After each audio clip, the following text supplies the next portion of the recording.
বাঙালি মধ্যবিত্তের কাছে শ্রেষ্ঠ উপহার মহানায়ক উত্তম কুমার। মৃত্যুর এতদিন পরেও তার জনপ্রিয়তা ঈর্ষণীয়। আজও তিনি মহানায়ক এবং নিঃসন্দেহে বলা যায় তিনি হলেন বাংলা চলচ্চিত্রের শেষ মহানায়ক ও একমাত্র গুরু। বাঙালি মধ্যবিত্তের কাছে বিনোদনের সেরা উপহার।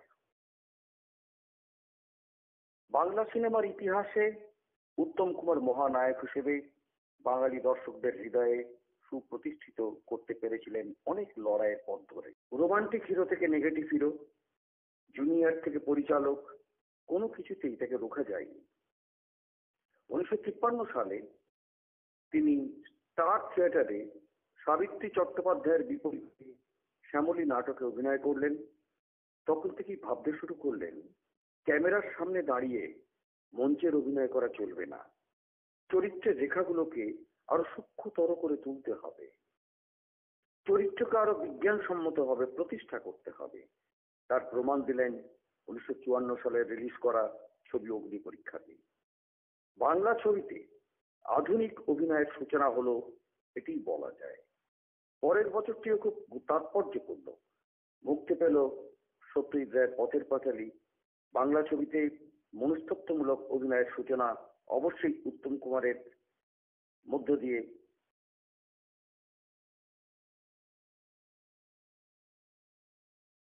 তবে যাক,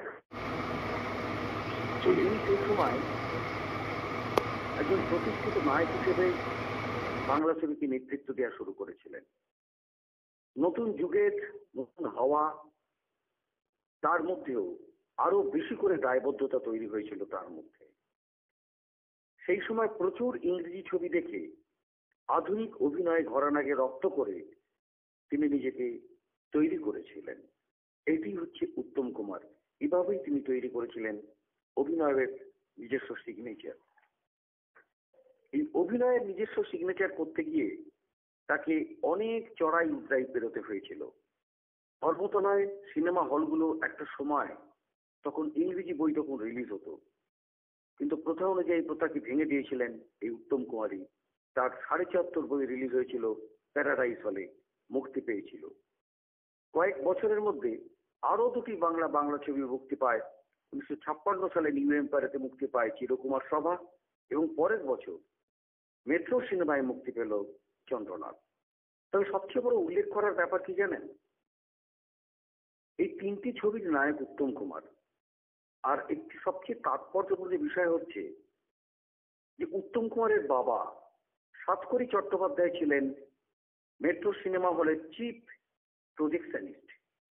কর্মসূত্রে নিজের ছবি, নিজের ছেলের ছবি তিনিই চালালেন। তার চোখে জল এসে গেল। প্রেক্ষাগৃহপূর্ণ মানুষের ভালোবাসার সেই অনুভূতি বাবার বুকের ভেতর দিয়ে স্পর্শ করেছিল। পুত্রের কাছ থেকে পাওয়া এটি তার অভিনয়। যাই হোক না কেন, সমস্ত বাঙালির কাছে এক কথায় উত্তম কুমার ছিলেন ম্যাটিনি আইডল। নায়ক ছবিতে অরিন্দমের চরিত্রে তার একটি বিখ্যাত যে সংলাপ, I will go to the top, the top, the top, নানা চরিত্র অভিনয়ের মধ্যে দিয়ে সার্থকতার শেষ শিখরে তিনি উঠেছিলেন এবং নিজেকে সুপ্রতিষ্ঠিত করতে পেরেছিলেন। তিনি হলেন উত্তম কুমার। তার অভিনয়ে মুগ্ধ হয়ে সত্যজিৎ রায় বলেছিলেন উত্তম কুমারের সঙ্গে কাজ করে পরম ও বিরল এক তৃপ্তি পাওয়ার কথা। তিনি আরো বলেছিলেন একজন শিল্পীকে সর্বদা তার সেরা কাজ দিয়ে বিচার করা উচিত। উত্তমের মধ্যে বহুমুখী প্রতিভা, স্বতঃস্ফূর্ততা এবং আত্মবিশ্বাসের বিরল গুণাবলী ছিল। সুতরাং এর উপর আর বলার কিছু নেই, যেখানে এত বড় একটা সার্টিফিকেট দিয়েছেন সত্যজিৎ রায়। তাই বাঙালির কাছে আর নেই। তার বয়স তো ৯৮, কিন্তু তিনি আজও তিনি চিরতরুণ। বাংলা সিনেমার শেষ মহানায়ক উত্তম কুমার সৃষ্টির এক স্বপ্নময় ফেরিওয়ালা হয়ে উঠেছিলেন অভিনয়ের নিজস্ব সিগনেচারে বাঙালি মধ্যবিত্তের কাছে শ্রেষ্ঠ উপহার আজও সেই উত্তম কুমার। আজও তার যে ইমেজ, তার যে জনপ্রিয়তা আজও কিন্তু ঈর্ষণীয়।